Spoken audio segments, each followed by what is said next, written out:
Good morning, good afternoon, good evening, depending on where in the world that you're joining from. As you can see in the chat, there's people joining from all over the world. India, where in India? Austin, Texas, BC, Canada, London, New York City, Missoula, Guelph, Netherlands, Minneapolis, Yorkshire, the Cotswolds, Devon. Hi, Fran. Um, I'd love to know how many of you were here last week. Um, I'm trying to figure out, okay, gallery, here I go. So I can just see if you raise your hand if you were here on Friday. Um, a couple people. Okay. So if you were here, today's going to be totally different. There's a recording of Friday. So if you want to see that recording, um, it's in Vimeo. It was in your email. And if you need another link, we can get that for you. So this is vulvas and the nervous system. My name's Kimberly Ann Johnson. If you don't know me, there's quite a few people on here who I do know, but there's also many new faces. So, vulvas and the nervous system. On Friday, we went more in an anatomical direction. So if you're really curious, and in the course that I'm going to teach starting next week, there'll be even more incredible anatomy. I just can't get enough of it. And once you dive into it, you won't be able to get enough of it either. But today we're going to go more in the nervous system direction. I'm 51. That's my chronological age, my biological age, my planetary age. I'm not any other age, just 51 and a half. And I am the mother of an 18-year-old daughter who I just took to college about 4 weeks ago. So I guess that technically makes me an empty nester. Although I do have a dog and I forgot that I had a dog. So I went away for the weekend and then Friday, all of a sudden I thought, oh my God, I have a dog. Like what's happened to the dog? Because I apparently feel so liberated that I just completely forgot that I had an animal to try to take care of. So I am the author of 3 books so far. One is called The Fourth Trimester. It's about the transition that women make when we become mothers in all ways: physical, emotional, mental, sexual, spiritual. My second book is called Call of the Wild: How We Healed Trauma, Awaken Our Power, and Use It for Good. I don't like having those canned posters behind me. So these are all the translations of the books. There's The Call of the Wild, there's Portuguese Fourth Trimester, and then I wrote this book, The Reckoning, with Stephen Jenkinson. And right now, very shortly, I will be finished writing a book called Erotic Seasons, Tuning into the Rhythms of Women's Sexuality and Spirituality. I've been teaching online classes for about 10 years. I've been teaching Activate Your Inner Jaguar since the Me Too movement of 2017. So the second wave of the Me Too movement. When that happened, I had a visceral feeling that the world was going to change, and not only for the better. And I really wanted women to understand our nervous systems. I wanted women to understand our part in the gray area of dynamics that becomes violation. And that's probably really triggering for some people to hear, and you wouldn't be the first to be triggered by it. I've been called all kinds of things, like an apologist and an enemy to women and things like that. But I've spent a good part of my time doing hands-on, hands-in work, which means I put on gloves and I work vaginally and anally to help women heal from birth injuries, birth traumas, gynecological surgeries, and sexual boundary ruptures. Not everybody who comes to my session room gets internal work. Many people do need it. It seems that they've been able to do a lot of other layers of work, but without hands touching tissue, the scar tissue has not dissolved, or the prolapse has not, the organs have not returned to their um, optimal positioning. And a lot of my work is about education because words like prolapse or even a word like cervix, we theoretically know what a cervix is. We could probably point it out on a diagram, but we're not quite sure where it is in our own body. So if you were to close your eyes, and even if you've had your cervix removed surgically, there's still an energetic placement of it. Could you tell? Is your cervix high or low? Is it to one side or the other? Our uterine and cervical placement changes throughout our cycles and throughout our lives. So when you know the consistency of your own cervix, how it usually behaves, how your surrounding tissues behave, you have a lot more ground to stand on uh, when communicating about how sex is for you, uh, how doctors' visits are for you, how well women visits are for you. And that's really been a huge mission of mine. Among my other huge mission would be supporting midwives, but specifically Black and brown midwives, but all midwives in upholding birth, physiological birth, but also maintaining or creating a sense of a model of multi-generational elderhood, because you may not know, but lots of midwives are retiring. You also might know that you can get well woman care from midwives. So you can get pap smears from midwives. You can get a lot of different things that you would normally go to an OBGYN for, you can go to a midwife for. So that wisdom, there's so many women that are burnt out in their 50s, 60s, and 70s, right when they are ripening into this crone age where they could be eldering younger generations, but they're so burnt out and so unsupported that we're losing their wisdom. And so I feel really strongly about any ways that my work in the world can be supporting those women. If there is anything that you know that you particularly came to this class for, you can feel free to write it in the chat. As I said, this class is going to be, I'm not going to use slides for this. I did use slides on Friday. So if you're a person who's like, you love the visuals and you want that, then you can go back and watch that one. But this one is going to be, as I said, more about the nervous system and maybe a little bit more. Some of the classes inside Jaguar Sex Edition, I use slides, but I often teach without slides in a more oral tradition, storytelling, circular fashion.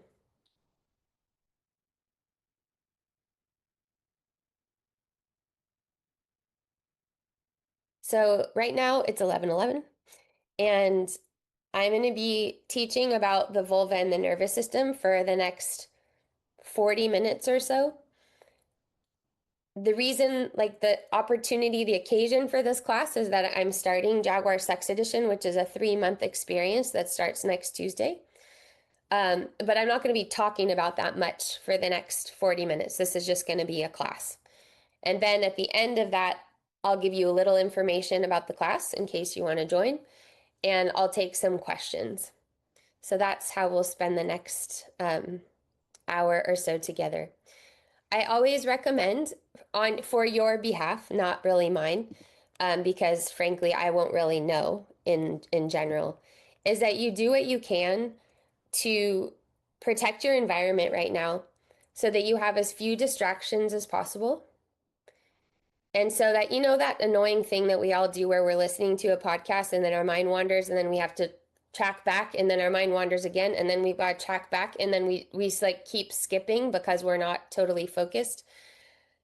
That will just be a bummer. If there's things that you want to hear and then now you're gonna have to wait for the replay and then go back, or you know, those kinds of things. And also I think focus is a really underrated sexual skill. If you're distracted, if you've trained yourself where your brain is looking for dopamine hits rather than getting used to endorphin and serotonin and oxytocin, then it's very hard to spiral into a layer deeper of trance, which is what most of us unknowingly want out of great sex.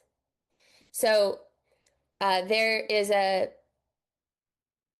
concept that I know that I didn't make up, but I don't know where I heard it first. So if anybody else knows where it originates, please let me know and I will love to credit the person who made this framework, which is hot sex and warm sex. So hot sex is adrenalized sex. It's power-based sex.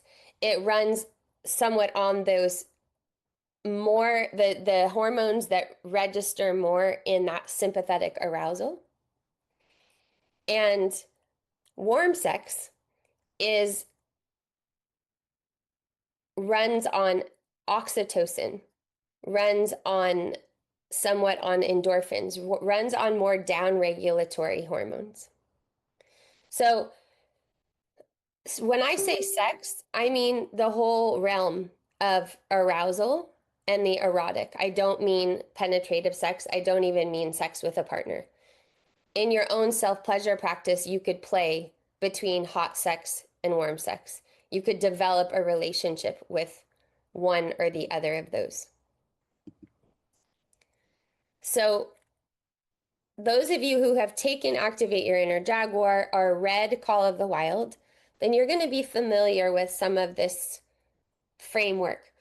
Why do I teach the nervous system together with sex? Honestly, it makes no sense to teach it without the nervous system. And I'm not even saying trauma. You haven't heard me say trauma until this second, 14 minutes into the class. I'm trained to help people repair ruptures. I did 4 years of training, 2 years in Portuguese in Brazil where I lived, and then 2 years here in the US. And then I've been working with bodies since the late 90s when I taught dance class and yoga classes and then became a Rolfer, which is a kind of structural work with fascia. So there are many levels that go into creating an atmosphere where the body can have a full orgasmic response. And it's not always, well, it's rarely, it's much of the time not predictable. But when you learn how not only the nervous system works, but your nervous system works, then you become adept and you can be a sexual alchemist. So you can have great sex with yourself, or you can find the erotic sweet spot anywhere. And you have that magic bag, you have that toolkit and that practice with your toolkit. So even when you go through sexual seasons and erotic seasons, and that's not just menstruation or postpartum or perimenopause. Those are seasons, yes. And our body does change. And I talk a lot about how our body changes in the Friday class. One of those changes is that the vulva, so the vulva is a term that includes the vagina. Somebody coined the phrase, the vulva is the vagina's neighborhood. I just love that.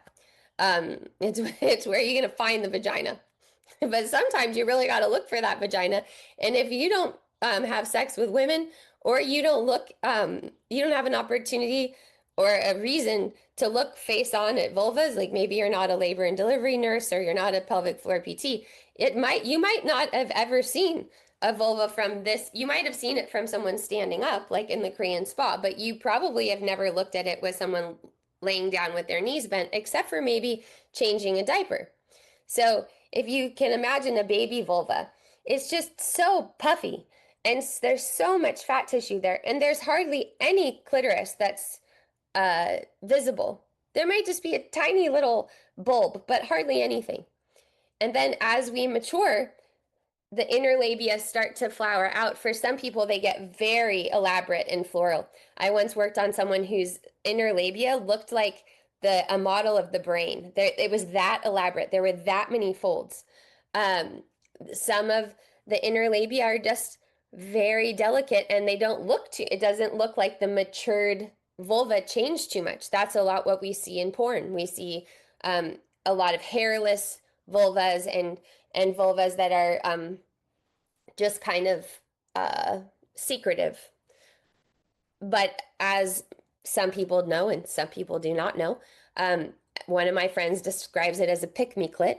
There are some clits that are visible when someone is standing, so that if you were to see them, and even with their pubic hair, you could see it, because clitoral bulbs and hoods, which is I go into Friday and I'll go into more later, but as a part of the clitoral structure, they range in size, just like the features of your face, the size of your eyes.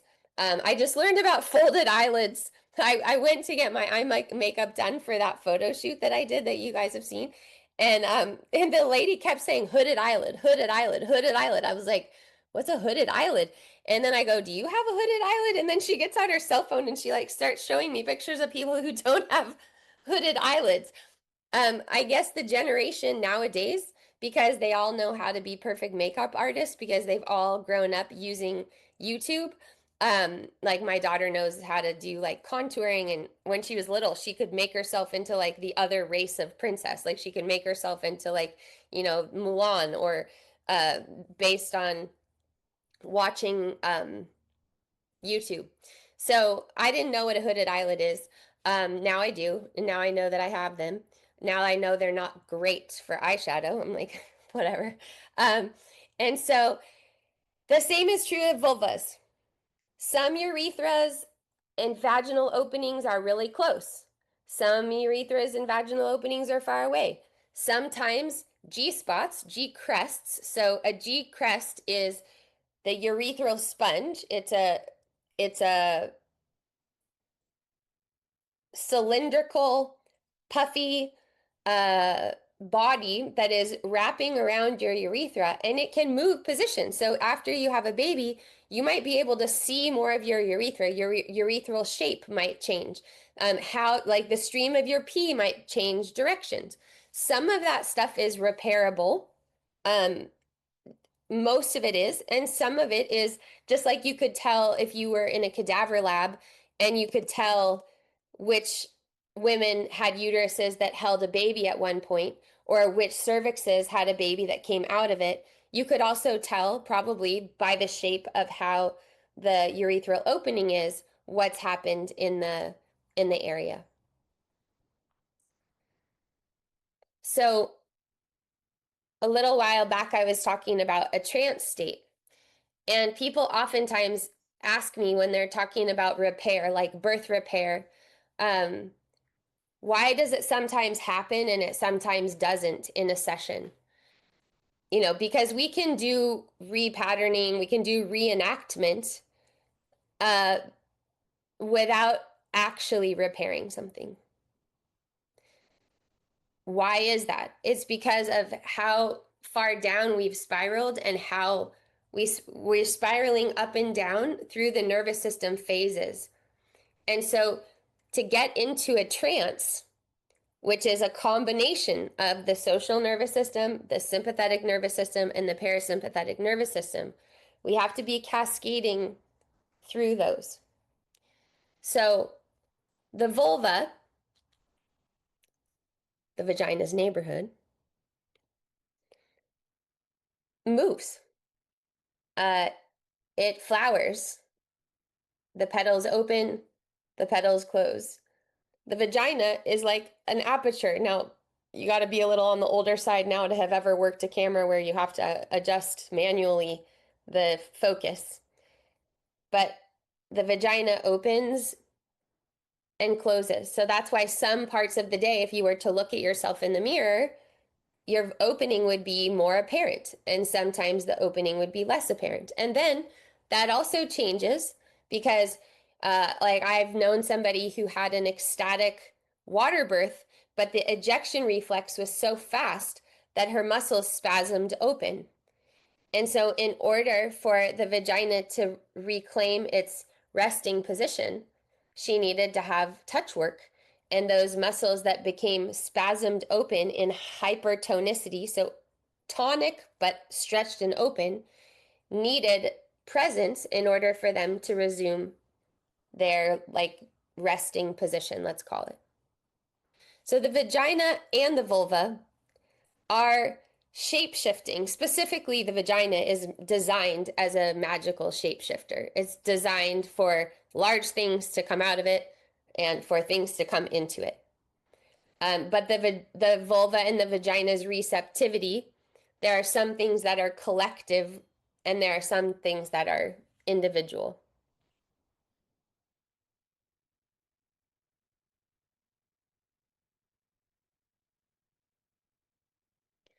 So there are a lot of conditions these days. Um, it's no real big mystery why more than ever the female reproductive system is having a hard time because the female reproductive system is a divining rod for what's happening all around it. And so the degree that we're living out of sync with nature, out of sync with a Homo sapien rhythm, is more apparent in a female body. The vagina, as I mentioned, that will close and open is impacted by engorgement. So I probably could show you at least one or two slides here since some of you were on the call. One moment, please. Uh, the vagina is a sphincter. So what does that mean? Sphincters, what are the other sphincters in the body? Our eyes are sphincters. Our cervix is a sphincter. So you know cervix need to dilate in order for babies to come out of them. That's part of the birthing process. And that's when people say failure to progress, that means that you're not either not dilating or not dilating. In a hospital, they're looking at a basically a line. So like if you're not dilating 1 centimeter an hour, then you're failing to progress. But some of you probably even lived the experience where you're at a certain phase of dilation, 6 centimeters, let's say, then you go to the hospital or something else, or somebody walks in the room and you go from 6 to 3. You can also go from 3 to 10. It's not a linear, gradual process. Sphincters uh, respond to conditions. So sphincters need safety in order to open, which is why in very, very few cases, I recommend dilation. Uh, Dilation means sticking things in your vagina and trying to pry it open. The same reason that doing that in cervixes is really should be reserved for only the most intensive cases. They have a lot of ways of doing it, putting balloons in it and all kinds of things. But generally, it's reflecting a lack of safety. And that could be a very profound lack of safety. In other words, I don't think the world is a safe place in general. And so I'm very ambivalent about birthing a child into this world as it is.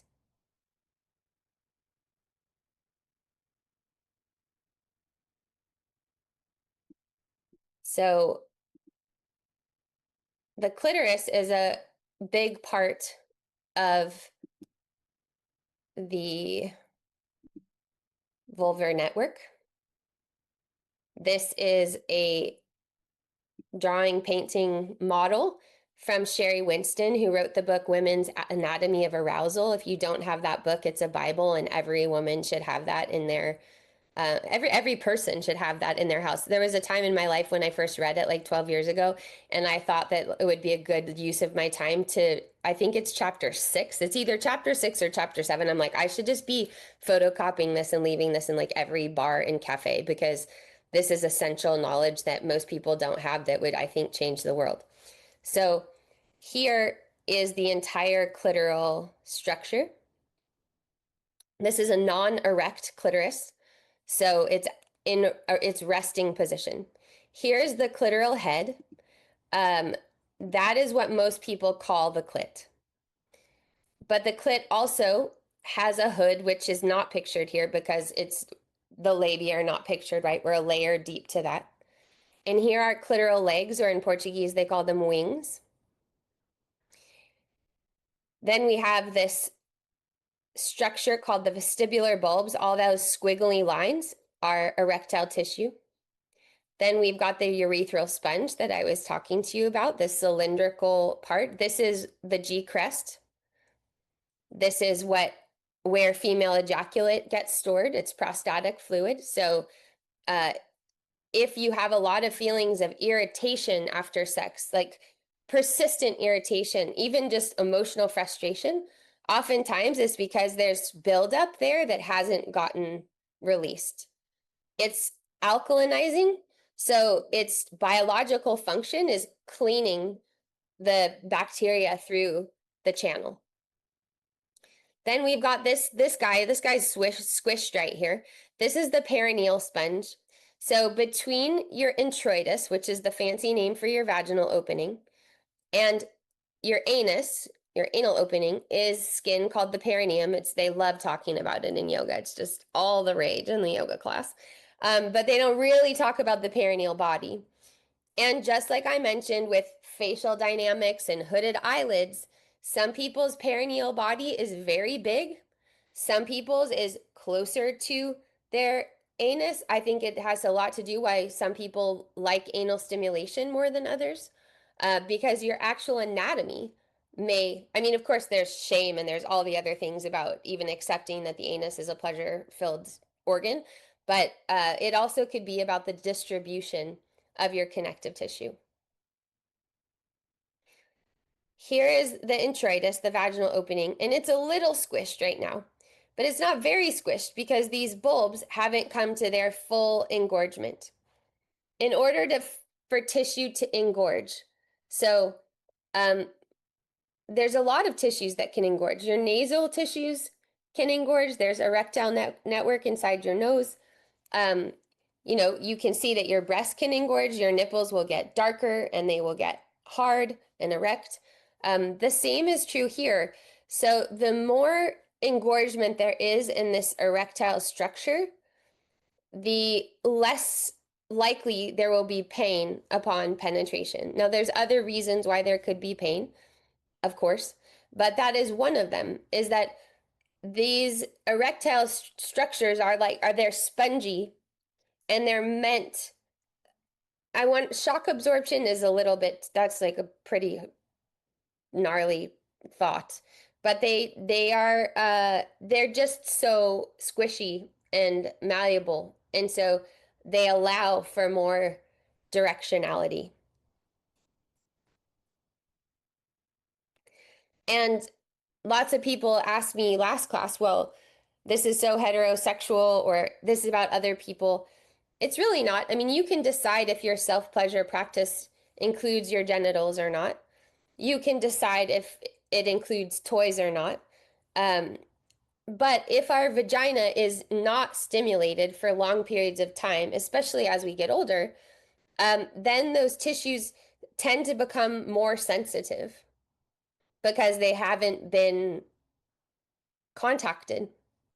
So the sex edition includes a self-mapping session. It includes a Take Back the Speculum class with Pam Samuelson, which is about learning how to insert your own speculum so that you could do that at the doctor, but you could also do it at home or at the midwife so that you can look at your own cervix. Because that's something that we can see and we can feel if we still have one, but until we don't. And then you're not dependent on someone else telling you if there's scar tissue or not, because scar tissue is a visible thing. You can see it and you can also feel it. So you don't have to guess about it. And there's a lot of guesswork that happens in gynecology without you knowing how to verify that for yourself, or go to somebody that you can verify it, that can help you verify it, right? Like that's what I consider my sessions to be, where I'm with somebody else showing them their own body. And so many of us, nervous system again, are coming from an atmosphere of what's wrong with me, there must be something wrong, because there's so much that goes on in our vulva and vagina. There are so many factors that influence our vulvar and vaginal health. What's wrong attention, I mean, that's basically all we're seeing with menopause right now, is what's wrong attention. Everything is wrong. Everything is worse. We better clamor to get back the hormones, or just like never let them change. Um, Everything is going to go downhill. So starting from that place gives us a confirmation bias. I remember that I got an ad. I was having pain in my hip. And then within, I don't know, it was so soon after. Maybe I'd even gotten it before and I didn't notice. I don't know. I got this ad that was about pain in your hip, and they gave it a name that was like ridiculous, like bursitis, which just means inflammation of the bursa. But like, this is a menopause symptom. Well, then you better believe I got a little afraid, like, oh my God, now my hip's going to be like this forever. And like, what gives? Like, I've taken care of my hips. And so what's the solution in the ad? It's like, buy whatever supplement they have. And then the next day I got some other ad for like hair loss or whatever. And it was just the product was the same. So they're just swapping out the symptom and the fact and then selling you the same supplement, which was basically a probiotic with some cayenne pepper in it for every single uh indicator.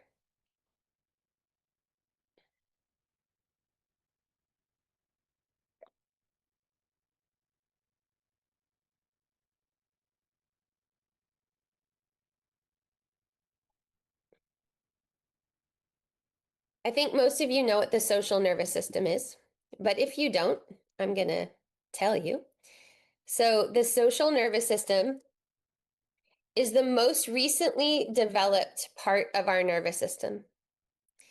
It is, it lives from our heart up through our throat.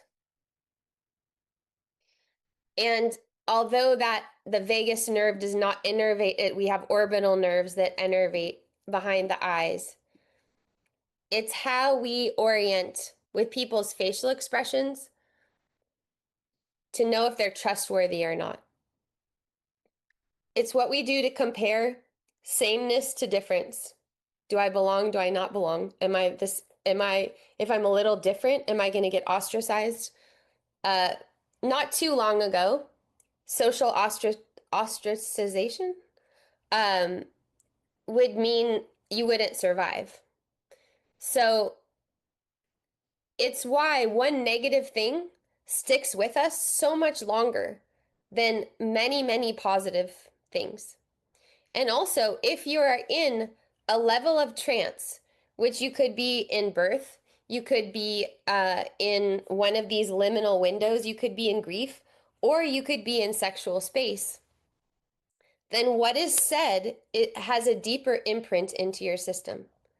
But it's really good news because it's also a great place to put in positive imprinting. So if somebody's ever made fun of your genitals or your body or made an offhanded comment about the way that you orgasm, being in arousal space with yourself or with another is the best space to have positive reflections about the beauty of your vulva, the beauty of your arousal, the beauty of your body, your curves, whatever it might be.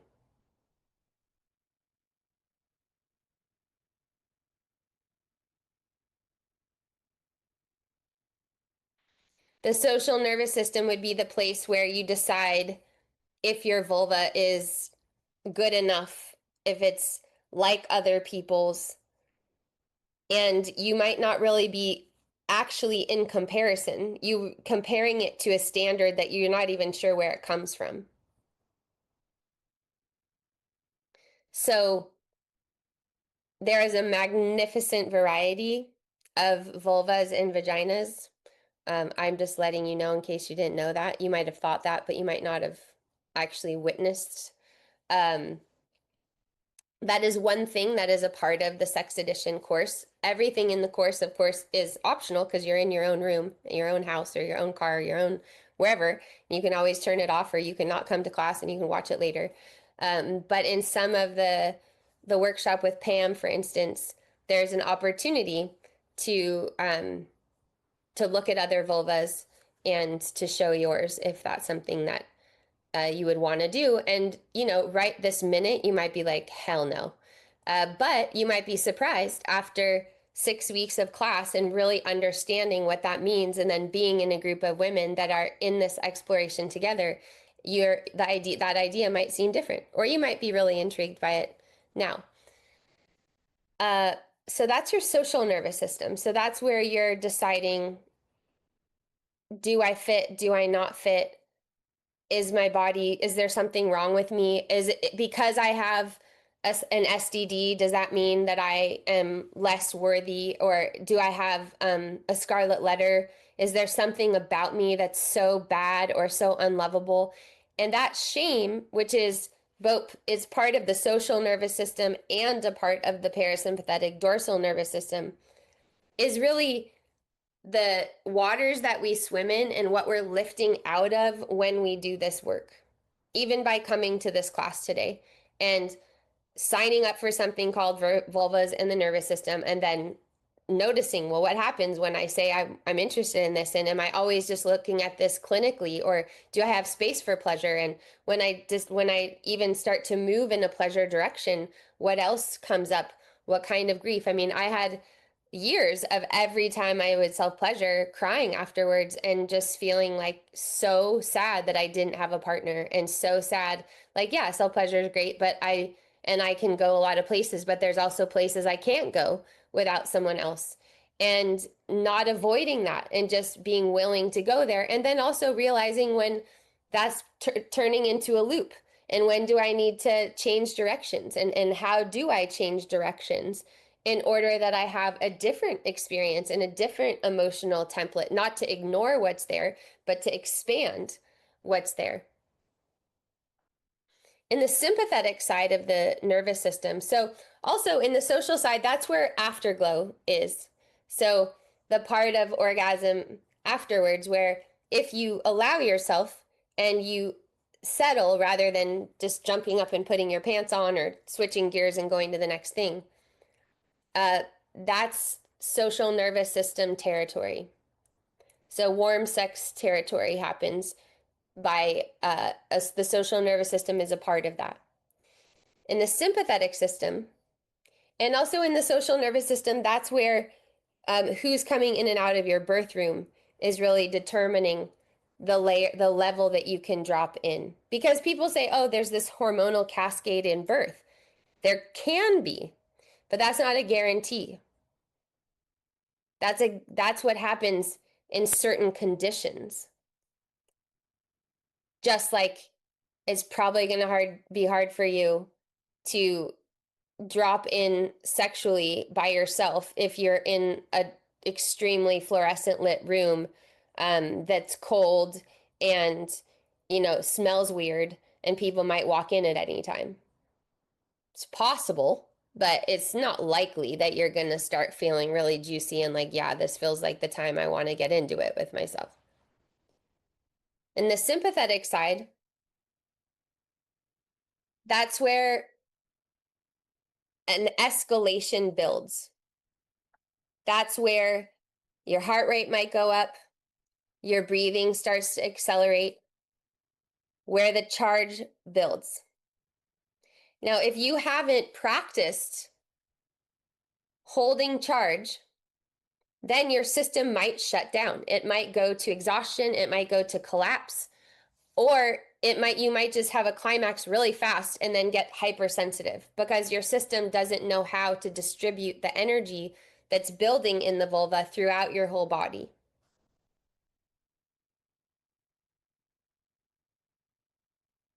We need a combination of all of these things to have the uh, the palette of sexual and erotic experience widen.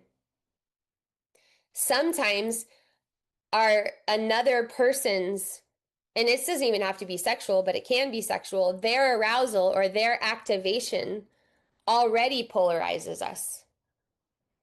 So just the way that they are activated, whether that's frustrated or angry or is sexually aroused, polarizes us if we can't match it in some way. And if we can rise to the sympathetic energy, then usually they'll downshift a little bit.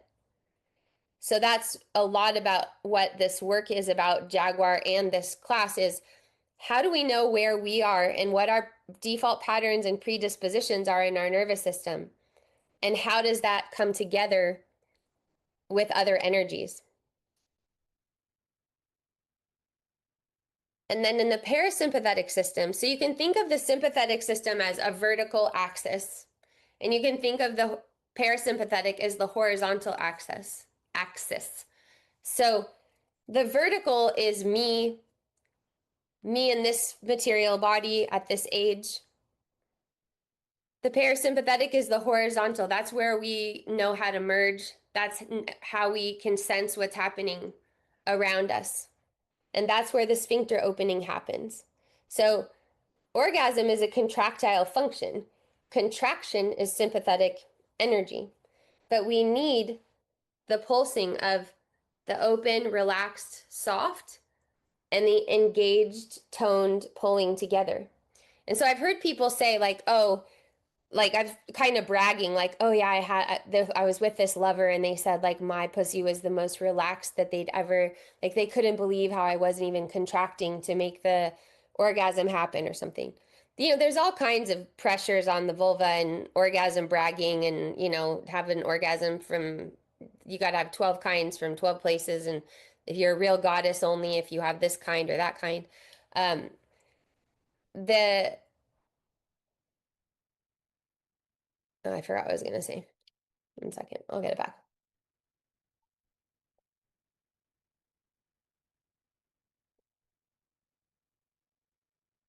The how your connective tissue is, and you're predisposed is going to have a lot to do with this.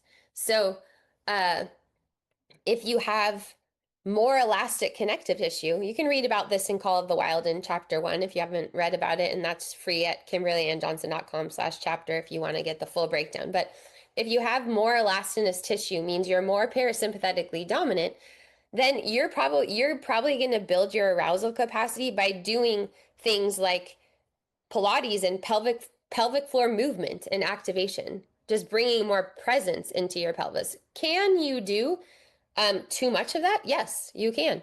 Of course you can, because and we'll do it in the class. But you want the full flowering. You want to be able to pull the petals in and lift up, and you want to be able to let the petals open and to bear down. And so you want to have the full pelvic response in a breath and through your own connection from what you're asking your vulva and your pelvis to do. So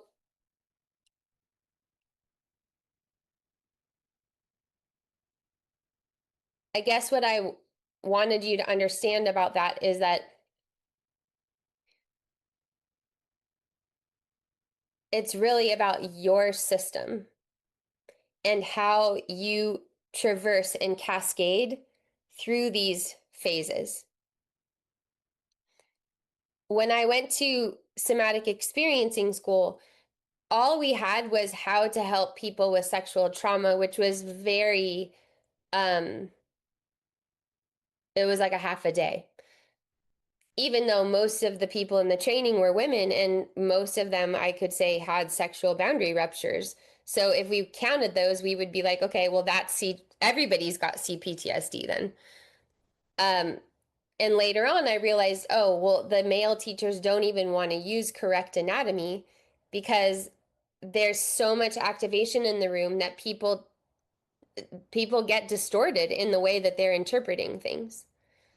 So in the trauma world, there's not really, in my experience, I haven't experienced positive sexual reparative experience, because some of us have so many things in our sexual suitcase that it would take lifetimes to unpack all of it, especially if you in your younger years drank or used drugs and had tons of sexual experiences that looking back you may think are out of sexual integrity or out of your integrity, or you wouldn't do it again.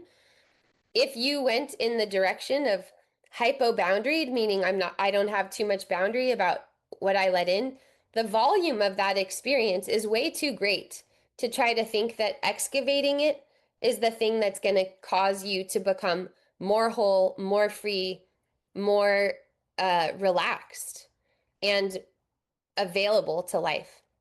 So, positive reparative experience is the way forward. Does that mean you won't have grief or you won't have flashbacks or you won't have memories? Of course not. But it's a proportional, it's not a one for one. And so when you come into an atmosphere, and I don't like these words, sex positive, body positive, pro aging. I don't like any of that bullshit. It's ridiculous. Like, how could you, pro aging? That's so stupid. Like, just being alive, right? Like, I'm just grateful I'm alive and I happen to be aging, and so that's part of being alive.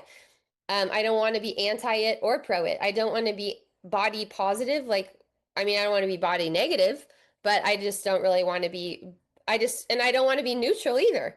I guess I want to be body celebrating, body uh sober, maybe, yeah, body lucid. I don't know. Um, this negative positive thing is part of how we got into these waters to begin with. So, uh, but learning is something else. And there's so much to learn about uh, the way that our nervous systems connect to our sexuality. And that's what I don't see happening as much, which is why I created this experience of the sex edition, because I want something that's integrative. I want something that moves through the phases of life. So I mentioned the baby vulva and then the flowering vulva. For some of us, I didn't get that. I didn't get an elaborate vulva. I got like a real plain Jane one. And so, normally you kind of think what you have is what other people have, until I saw a lot of them. And then comes the waning of hormones. And when I first got the fourth trimester, they put the Venus of Willendorf on the cover. And I was like, oh my God, this is like every postpartum woman's worst nightmare. Is like these sagging boobs and the sagging belly. Like, oh my God, no way. Now going through menopause, I realized that the Venus of Willendorf is a menopausal woman. She's got sagging breasts. Her waistline has gone away. She's got a pouch that's down over her vulvar pad.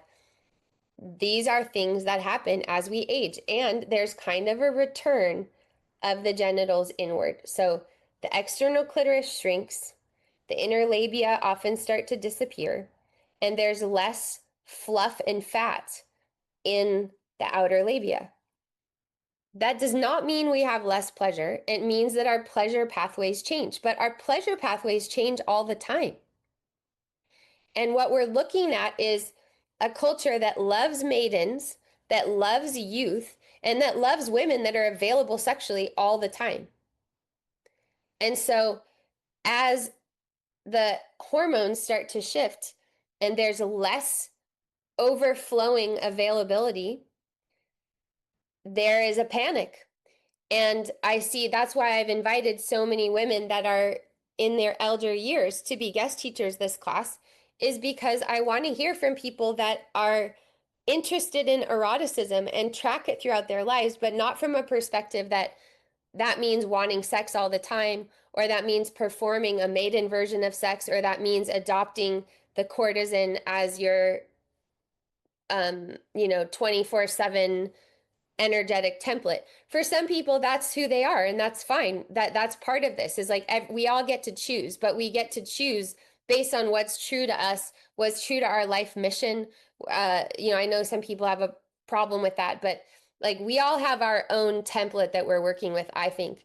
And our sexuality is a big part of that, and especially for women, it happens to be. I learned this from Halaha Bonheim, who wrote a book called Aphrodite's Daughters. That's one of my favorite books. And she talks about how women's soul paths are often paralleled by their sexual journeys. And I think that's really true. So that's one of the foundational principles of the work that we'll be doing starting next week. And there are the wide swath erotic seasons that parallel the mythological archetype, but also biological phases. But then there's our own personal seasons of how we're moving in the world. And um, you know, it's no we're still post pandemic. And that means that a lot of people have a lot less touch. We didn't have a lot of touch to begin with, but less touch, less contact, less holding than ever, more separation, more screens. So this class is on a screen. I do in-person things. They're usually they're only open to people that have done online things with me, because then we have a good starting point to begin with. Um, so trying to separate your sexuality from your nervous system means that you're also separating out a deeper intelligence. Because there may be times when there's a real wisdom to slowing down or to disengaging. And there may be times when you know you are keeping yourself from something that is a real treasure chest, because of shame, because of lack of information, because of exhaustion, because there's some part of you that you think is damaged.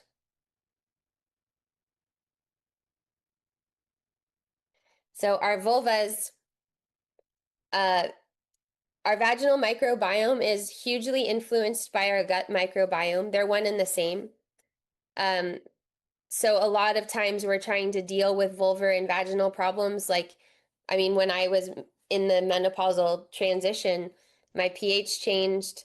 I was having discharge I'd never had before. I was so confused about what was happening with what is going on? I thought, I've done all this work. I'm unshamed. I'm a sexological body work. I've worked with all these women. I've done all the right things. Why is this so hard? And uh, part of it is not understanding some deeper underlying ways that things go, but also part of it was like a friend of mine just was like, just change your underwear more. What's the big deal? Stop pathologizing everything. Stop treating everything like it's a problem, and allow it to be the portal that it is. And that's how it was for me. And that's how it's been every one of these portals of postpartum and um, other underworld experiences, is that if you go all the way into it, then you also can come all the way out of it. So I don't feel that I'm still in menopause. I don't think I've seen doctors say you're always postmenopausal. Well, according to Chinese medicine, there's a second spring. So there's a second spring, a second fall, if I'm lucky enough to live that long. And there's always erotic potential. How we use it is another thing, but how we relate to it is greatly influenced in this social nervous system field of being around other women. And again, that's why I brought in the guest teachers that I did, because it's an embodied learning. Each of them is very different from the other. You'll see. Each of them have different sexual preferences, very different paths, mothers and grandmothers, no children. Sophie Strand's going to teach. She's a maiden. Uh, so there's a feeling tone to being in a learning environment uh, that doesn't have an agenda about what sexuality is supposed to look like, but also is going to give you the tools for your own little magic bag of how to, sometimes people are like, self pleasure, and then everyone's like, well, okay, what do I do? What do I do? Okay, I can do it for 5 minutes, but what do I do for half an hour? So that's the kind of thing that we'll be priming during the course. And once I'm inside the course container, you might think, most people do, that I share a lot online, but it's actually a real fraction of what I have to actually share about um, how to be sexual alchemists, because I don't really feel that the Instagram is the place for that. So I go a level deeper in, okay, we have this sexual power. How do we wield it for good? How do we leave every interaction with ourself or with another better? Like, I believe that that's ethical sex, and that's what I'm interested in. How do we choose where we're doing it? Uh, what's our discernment mechanism? How do we know when we're just afraid and we're not stretching our nervous system to be able to move into that level of risk or danger? Because we've got to be the ultimate translators of our body's signals, and during windows of change, our uh, bodies get a little trickier to interpret. So thank you for joining me today. We start Jaguar Sex Edition next week on Tuesday. We've got a few hundred folks joining for that. And I'm really proud of the community that I've built, the people that circle around my podcast, the people that circle in these courses. Um, it's really something. I mean, sometimes I just can't even believe it because when I meet the people that are attracted to my work, it's such a high level of spiritual development and curiosity and knowledge already. Sometimes people think, oh, this is just going to be like a trauma pit. And it's so not. It's such a generative environment. And we do deep work. There are going to be ruptures and memories that arise. There are going to be patterns that seem intractable, but we're doing it together and with this step by step approach, which really provides some of the safety needed so that a deeper level of pleasure and I don't really like the word empowerment, but I don't really like the word agency either. Full inhabiting of your animal body, full inhabiting of your female animal body. So I think that my team has got links for you. Yes, because right now the class is 697, but the super early bird is 597 and it's going up to the full price, which is 797. Um, so if it's for you, that's great. If it's for somebody that you know, pass it on. Uh, Last week, so many people were like, I cannot believe that I did not know this. I cannot believe no one told me about this. I can't believe I went to a college biology and I didn't know it. So it's critical learning for yourself and as community work. Okay, Maddie, can your connective tissue change over time? Yes. So everything in the body can change over time. Like if I had a megaphone and I stood on a fucking roof of a house, that's what I would be saying in the megaphone because everybody's worried that either we only change negatively and it's all downhill or that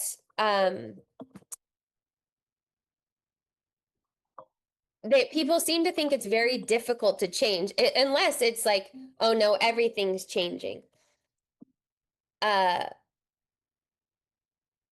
our body is extremely changeable. In fact, those of us that do body work and do like we're worried about things changing too fast. So your connective tissue, not only can it change, it does change. It changed based on what you eat. It changes based on stress patterns. It changes based on how you move. So you can develop more collagen in your tissue. I mean, collagen is all the rage, and you can take exogenous collagen. You can also eat meats and meat stock that makes more collagen. Both of those things, I do those things. More I do the meat than the supplements, but you can do those things. But you can also develop the other parts of your sympathetic nervous system in order to do that. So if you have an injury, your tissues are going to go in one direction or another. If your tissues are elastic and they stretch a lot, it's hard to get them to knit back together. If your tissues are denser, it's harder to get them to pull apart. So,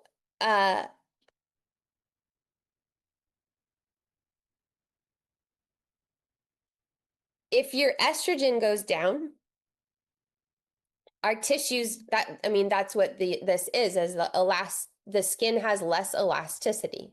So you're losing, um, so somebody who already has elastinous tissue is going to get more elastic. But again, you can change this. You you can influence it by how you decide to move. That's why people are talking about lifting heavier weights. And I mean, that's a whole conversation. But yes, your connective tissue can change. It can change from injuries. It can change from hormonal composition.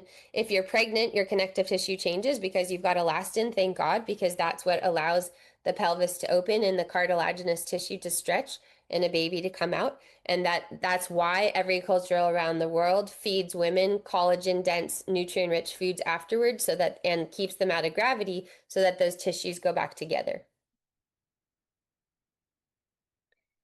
Is your vulva and vagina and sexuality connected to your lower back and the energy flowing through your legs? Yes, it is. In many ways, it's connected anatomically. So your adductors specifically, I mean, really the whole structure, but let's just say adductors. So your adductors are your inner leg muscles.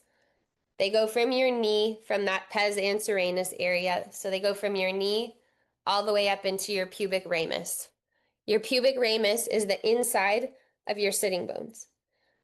That's the adductors, when they're doing well, they're fanning out against your ramus, and right on the other side is your pelvic floor. It's not a floor, it's a hammock of muscles that breathes, but it's fascially continuous.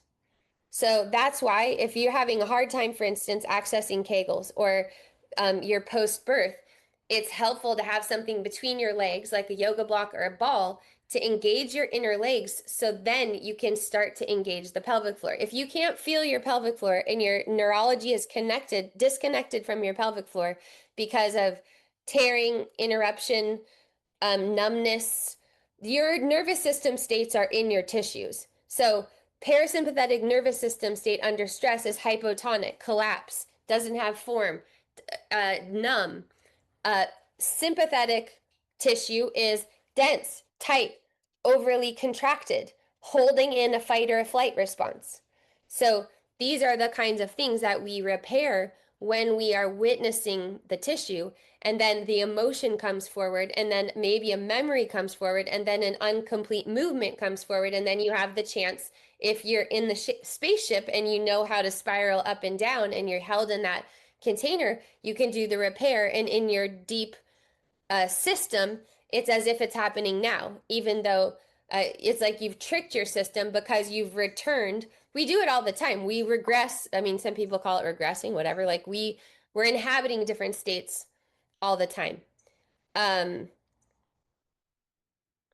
so the legs are mobility.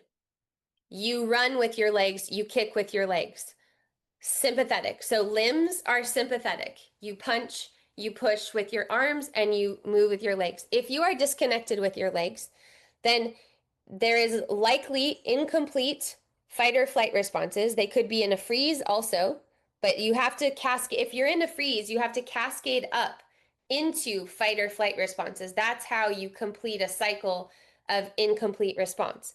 So absolutely, if your legs are not online, for instance, when I do internal work or I lead the training I lead called Mothering the Bones, we could spend a whole session just getting the legs online. I will never work in someone's pelvis if their legs are disconnected. And if they start to be disconnected, then that's the first thing that we work on. Can you explain again why it's easier to create new imprints in the social nervous system while being aroused? So that's not what I said. I said that when you're in arousal energy, it's easier, it's a repatterning template. And I was specifically talking about repatterning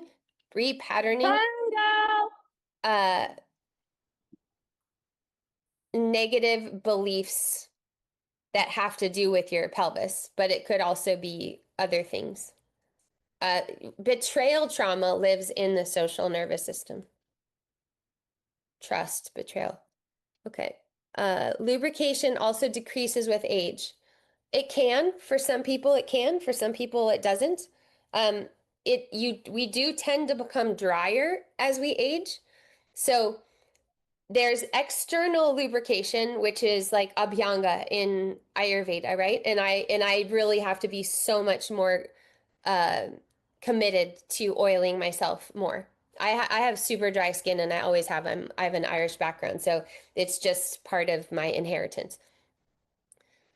Internal lubrication can help. So you can, I mean, of course, you can lubricate when you're being sexual, but you can also just put oil on your vulva.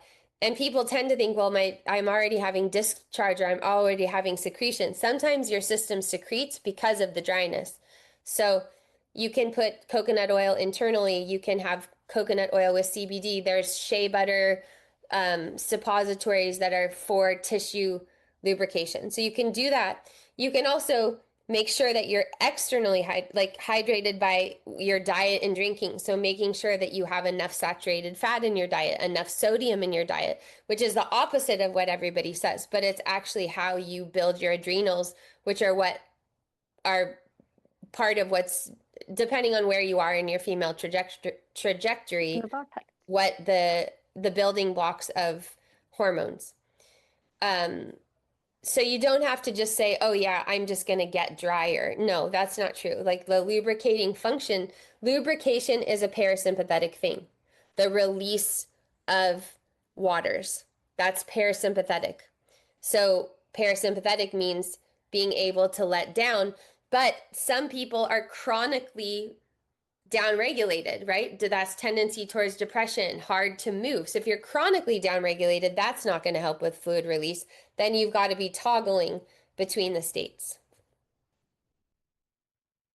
You love how real I am. Okay, that's great. I don't know what I did to be real, but you're welcome.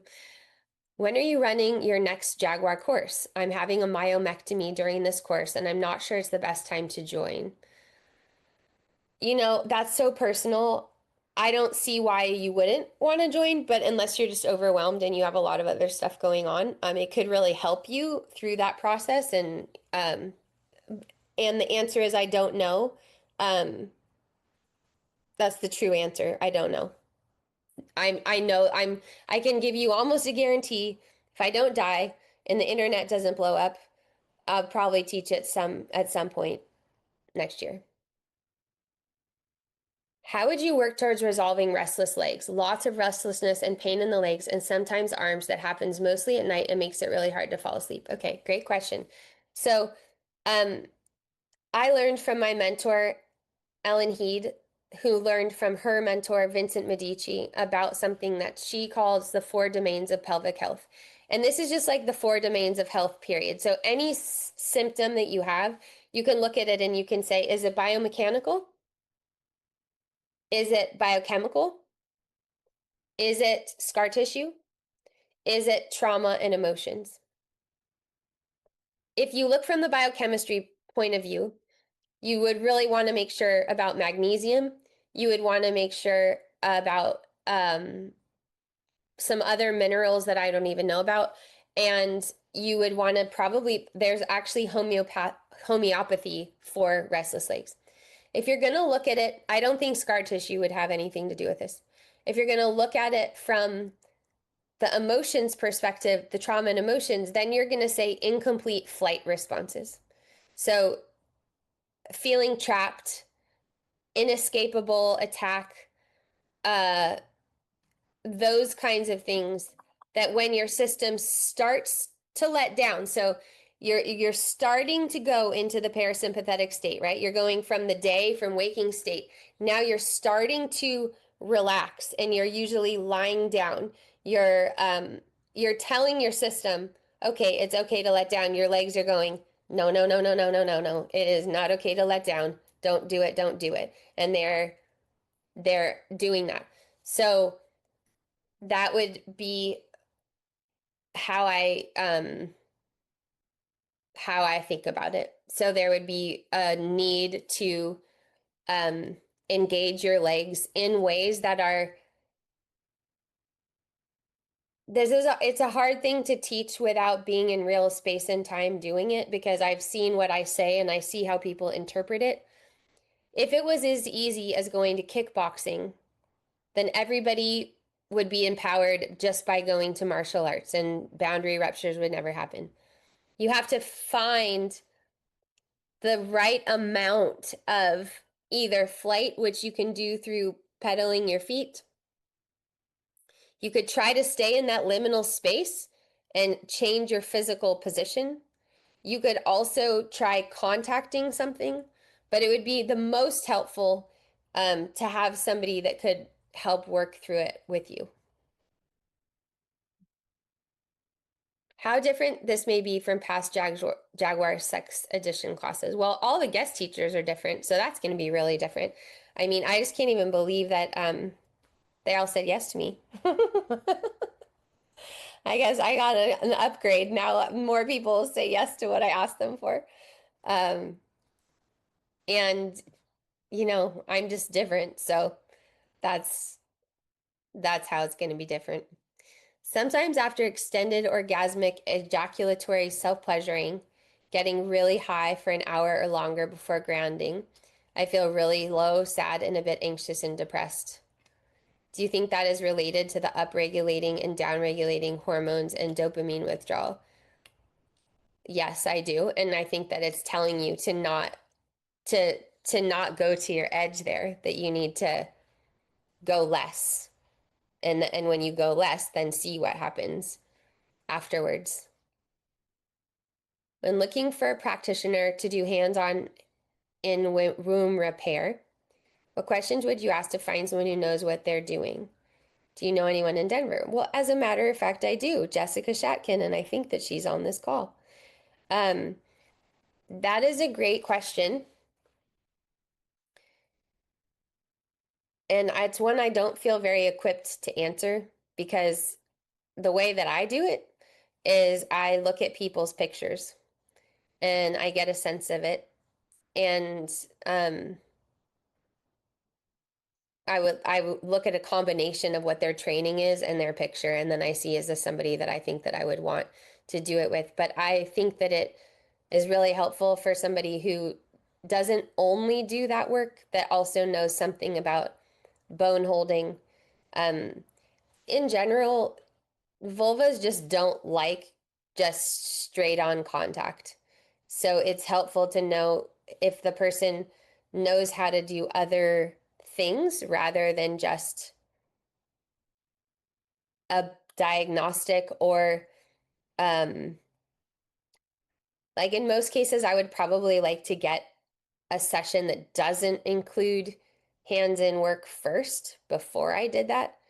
Uh but that's about the best I can do for an answer for that. Because there's people who have tons of training and are not practitioners I wouldn't want to go to. And then last year, I trained like 32 people, and one of the women that came had never done any internal work and had no massage training. And she was probably one of the people that I would have chosen that I would want work from. She was super present. She wasn't bringing a ton of baggage or agenda to the session. And it was just somebody that I'm like, yeah, okay, I'd have this person's um, contact.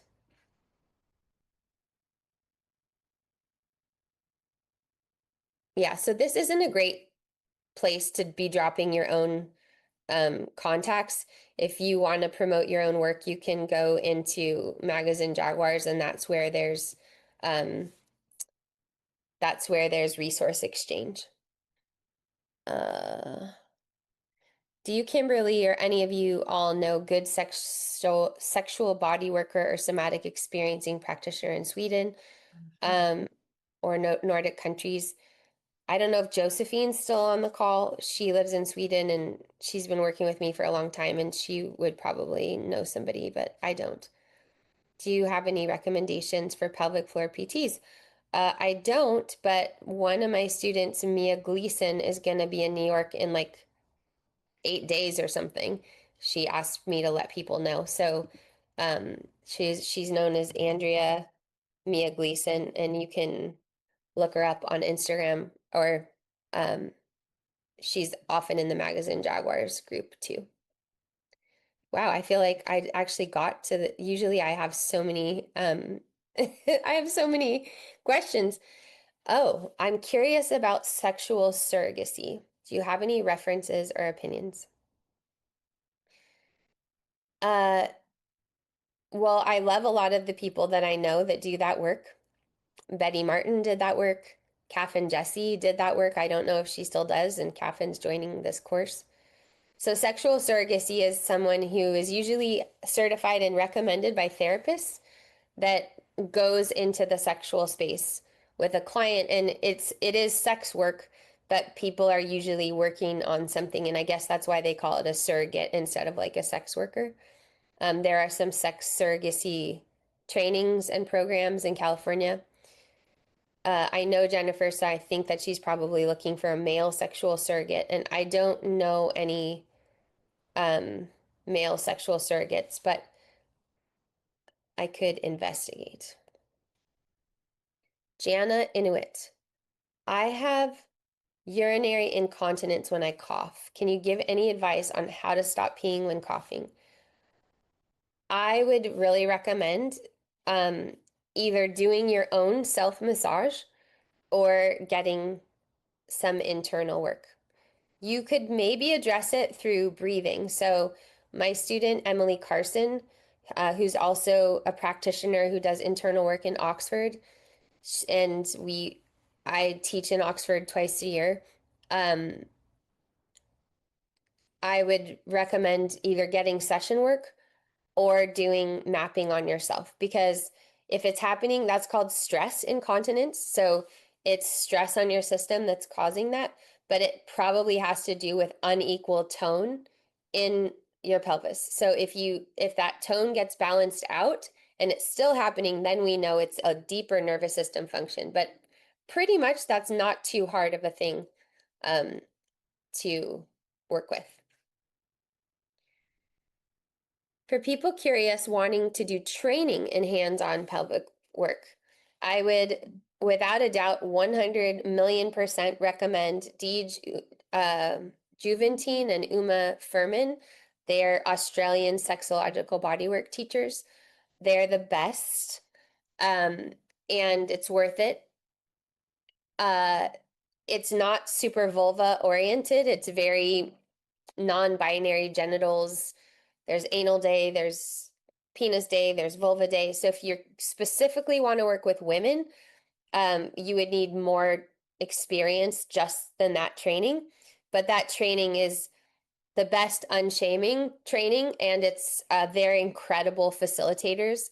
And I think it's really critical training, but you would need to do more vulva research. I had the opportunity to do vulva mapping recently, and it was so powerful.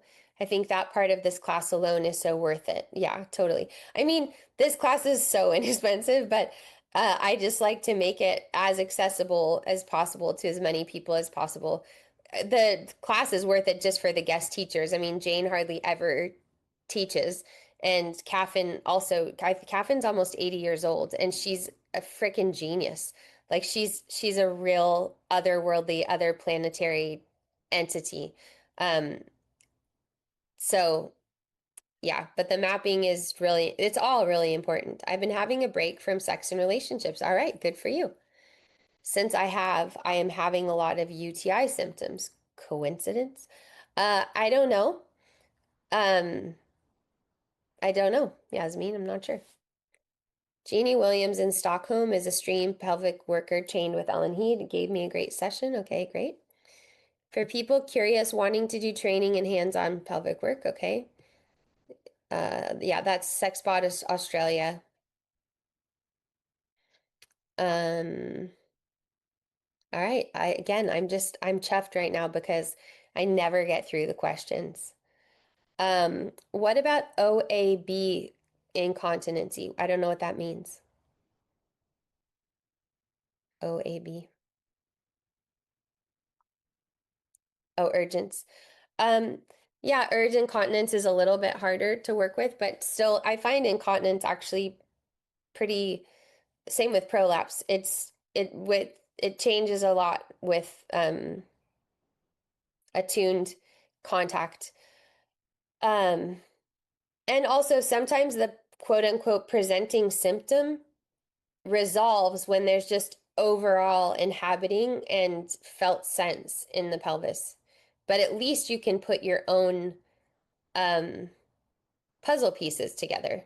So it's not just like this mystery thing.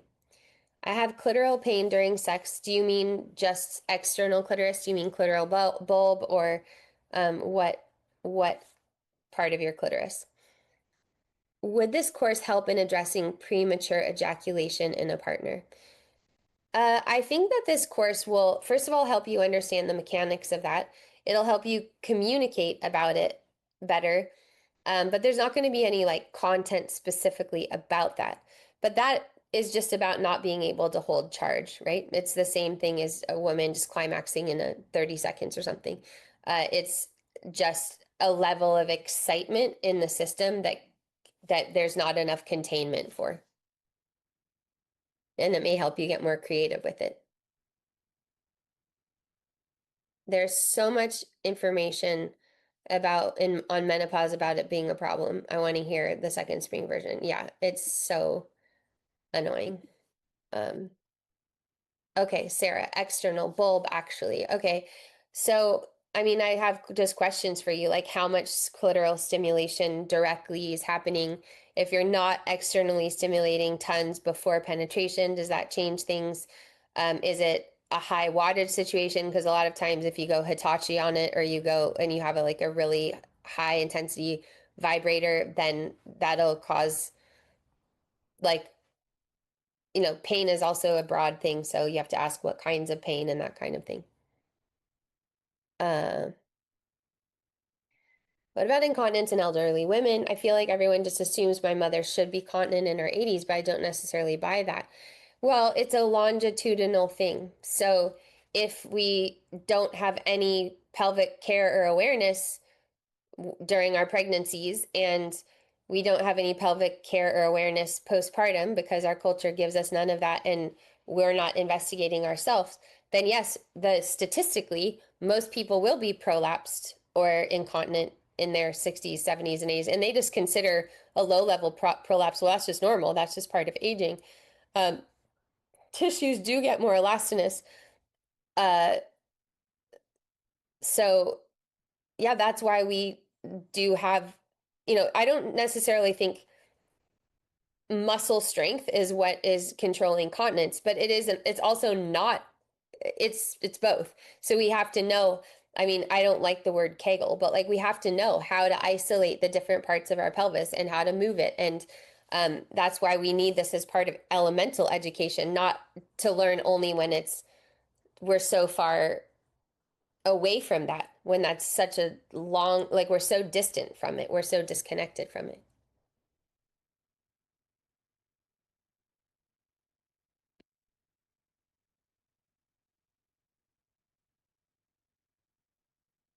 Does pulling the mole root lock strengthen the pelvic floor?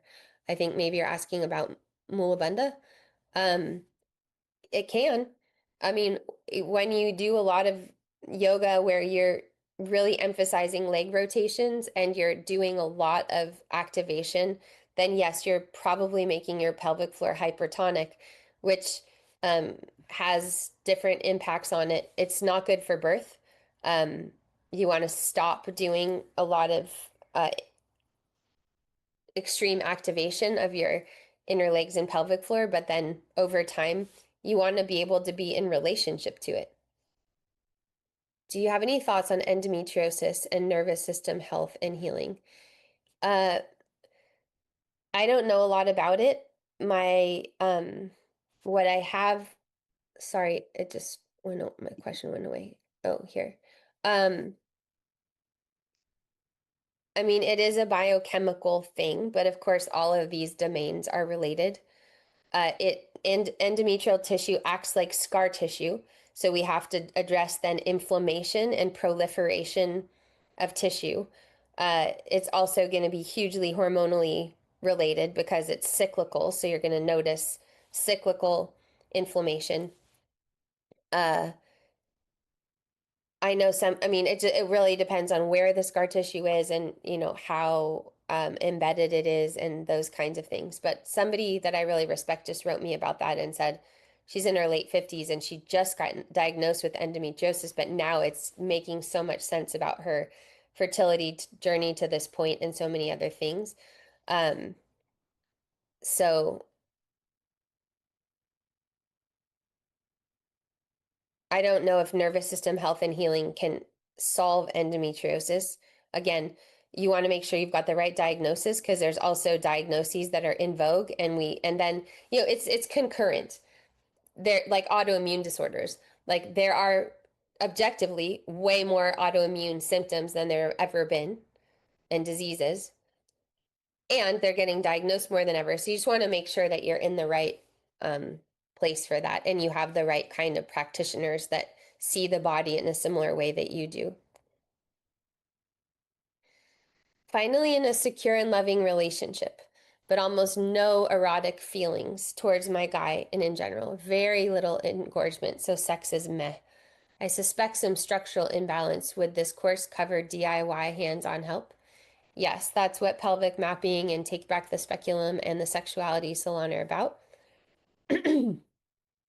And I would just like to separate erotic feelings from engorgement because those can be different things and sex can be so many things. And I'm not saying that it's that we like all of the changes that happen, but they're also not final stopping points. It's not like because you have a period of lower libido or um, disinterest in certain kind of sex that there isn't other ways to engage. But most of us haven't really opened up that palette very often. So it's an opportunity to open that palette.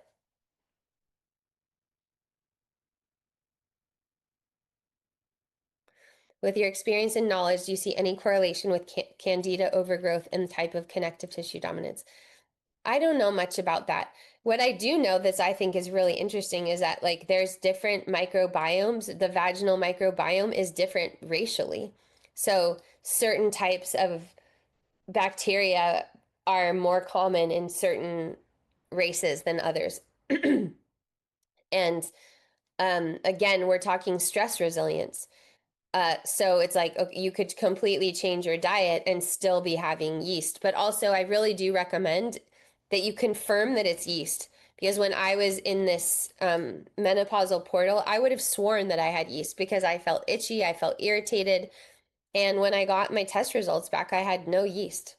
So it was like, okay, I was thinking I needed to do this whole one thing based on my symptoms, and I was just wrong. Endo everywhere in pelvis, organs stuck together, have had surgery, will have more. Wow, that's a lot, Susanna. Maybe menopause will be great for you because maybe when the hormones start to decline, there'll be less propensity towards the inflammation. But I don't know, have you considered a keto adapted diet? Have you considered like changing over your metabolism from glucose oriented to ketones?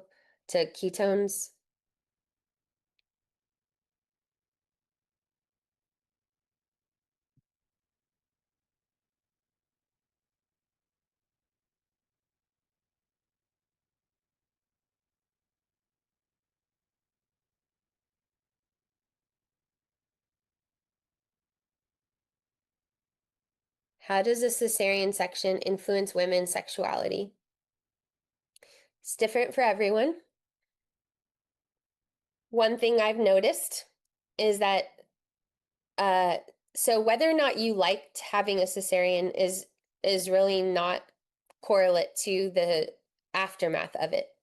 So I mean, if you liked it, you're less likely to have a lot of trauma from it, but it's still traumatic. Surgery is traumatic to the body, period. There's just no way around it. And vaginal birth is not inherently traumatic to the body. Birth is stressful on the body, but stress and trauma are two different things. When you have a cesarean, your baby never, you might have pushed, you might have tried to have a vaginal birth and it didn't happen. Okay. But you might have also scheduled it. It might have been preemptive. So then your baby didn't determine its time of birth. So it might be out of sync with the time of what your whole mother baby dyad is. What I've noticed is that there are often a lot of incomplete responses in the cesarean scar tissue. Um, and oftentimes on my table, women start to have contractions as I'm working on the scar tissue and a desire to push and bear down that never happened. And they don't want they don't want anything penetrating them because it's as if nothing ever came out. And so the body isn't ready to take something in.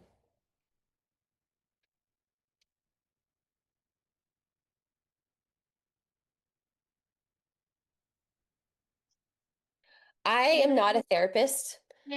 In Brazil, they would call me that because their word for therapist is different than how we explain it here. I'm not a psychologist. I'm not particularly interested in psychology. I'm impacted by psychology because I live in the West and psychology is our new religion. But I don't talk about parts work. I don't talk about, I might refer to astrology here or there just off the cuff, but I'm don't know anything about it. What I know about is the nervous system. And what I know about is the female body, and what I know about is somatics, because I came to this work through my body because I was a dancer and a body worker. I didn't come to this from psychology or from um, even pathology. I'm not even interested in pathology. It's just that if you're interested in health, pathology is a part of it. So this course isn't, it may give you the answer to the piece of the puzzle that you're looking for. I'm not sure if any of you guys have ever gone on a Vipassana sit, a 10-day meditation retreat. But when I did, I had a whole list of problems that I was hoping were going to get solved in that retreat. You want to be a whole different person if you're going to sit quietly for 10 days and hardly eat. You're like, this better fucking change something. And I'll tell you, I did change a lot after that retreat, but those problems I wanted solved, they didn't get solved. The matrix got shifted. Things got rearranged. There was more space. I had a different perspective on what it was, but it didn't solve that thing.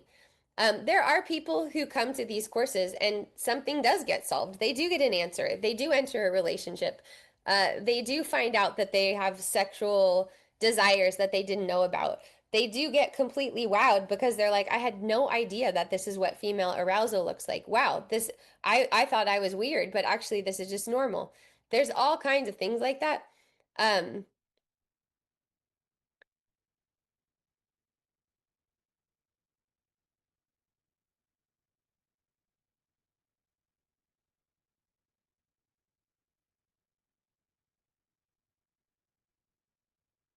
You think you can teach me how to resolve repetitive infections and pain in penetrative sex that I feel is from tension and fear, even if I have a very safe relationship?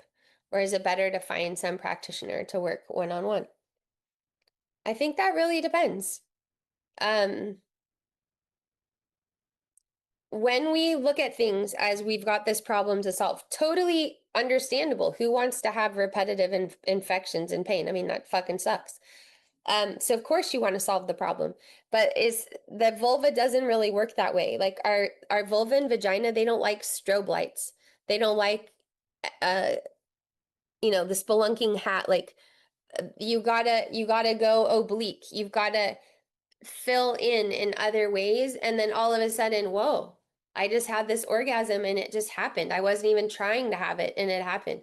You stumble upon the thing rather than going after it in that really, more pointed way. All right, everybody. I got an appointment with my editor. I got to finish this book. I'm sure you all have things to do. Uh, I hope it includes some pleasure. Hope you got some moments throughout your day where you're in awe or wonderment or marvel. I hope that there was some piece here today that lit you up, because that's really, I mean, that's mostly what we can ask for, but maybe there was even a few things that lit you up. And uh, some of you I'll see next week. Some of you I will see down the road. And thanks for spending your Tuesday with me.